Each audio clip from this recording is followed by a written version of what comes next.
مستعد. جيد، نبدأ من هذه النقطة اللي سمعتها أنا على اعتبار ما كنت في النقاش. هل تقبل أن الصحابي يشرب الخمر ويكون خمارا ونرضى عنه؟ المايكل تفضل. الصحابة إذا شربوا الخمر وإذا ارتكبوا كل المنكرات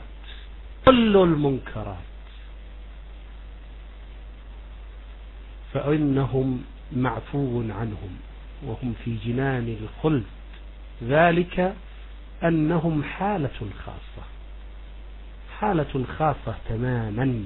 وقد ارتكب حاطب بن أبي بلتعة الخيانة العظمى، وحكمه اليوم هو الإعدام. فالصحابة كلهم في جنات النعيم من أولهم إلى آخرهم. هل أجبتك يا أستاذ وعد؟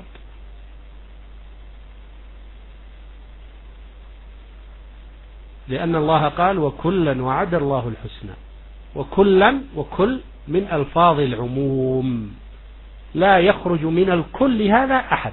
شكرا لك المايك. أنت قلت أن الصحابة كلهم في الجنة. زين، أنا سأقرأ لك حديث أيها الأخ الفاضل المكرم الحباب المؤدب من السلسلة الصحيحة للألباني. يقول أن قاتل عمار وسالبه في النار.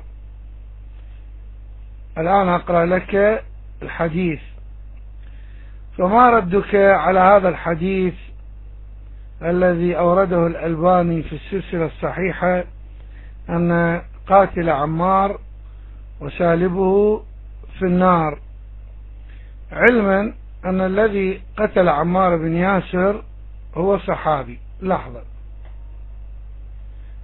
اللهم صل على محمد وآل محمد. أقرأ لك رقم الحديث. يا الله،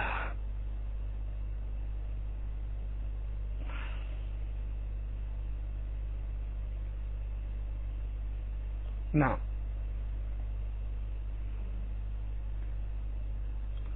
أنا أفتح الصحيحة مباشرة أفضل حتى يكون النقل إن شاء الله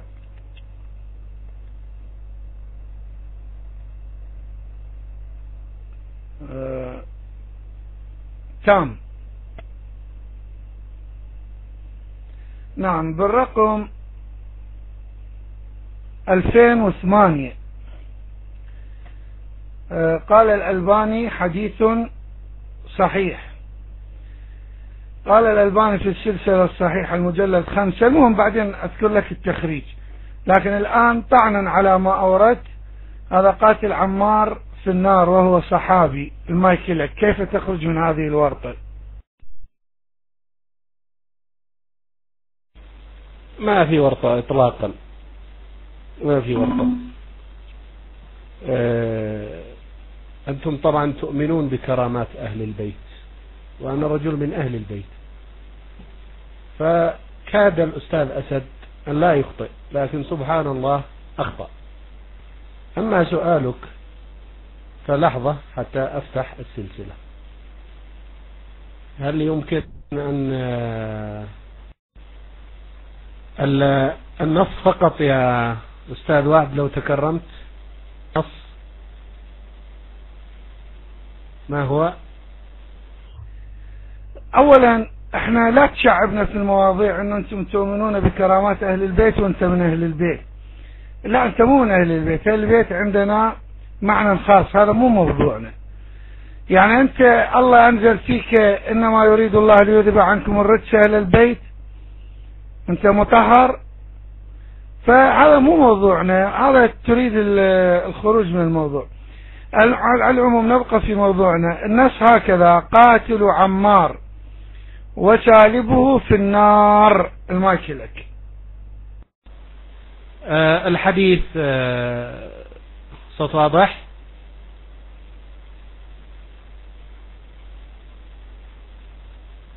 طيب، هذا الحديث حديث باطل موضوع، وإن صححه الإمام الألباني فقد أخطأ كما أخطأ في تصحيح حديث الثقلين، وقد رد عليه كثير من علماء الحديث ومن طلابه أيضا، يعني حتى من أقرب الناس إليه. ولا يحضرني الآن إن كان قد تراجع عنه رحمه الله أم لا، لكن على كل لا شك أن هذا الحديث باطل موضوع، وهو في سلسلة الأحاديث الصحيحة قاتل عمار وسالبه في النار، وفي أيضا صحيح الجامع قاتل عمار وسالبه في النار. لكن هذا من أشهر أخطاء الإمام الألباني، كما أخطأ في تصحيح حديث الثقين الباطل الموضوع. أما الآية إنما يريد الله ليذهب عنكم الرجس فقد نزلت في أمهات المؤمنين ولم تنزل فينا آل البيت، نزلت في أمهات المؤمنين. وشكرا.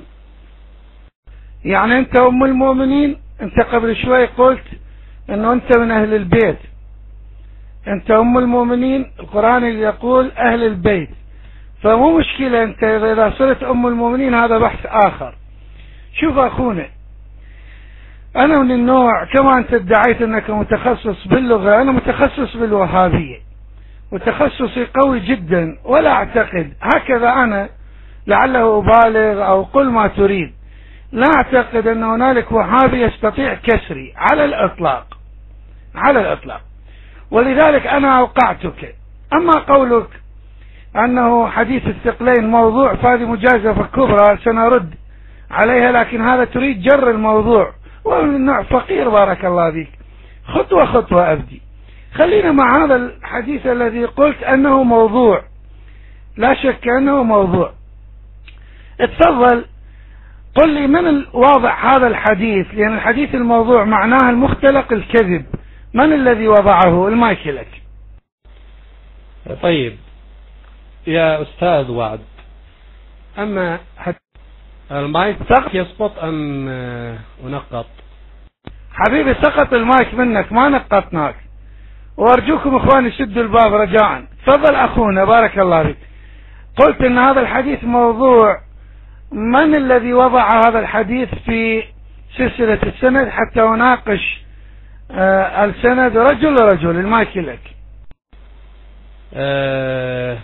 طبعا يحتاج إلى بحث. لحظة.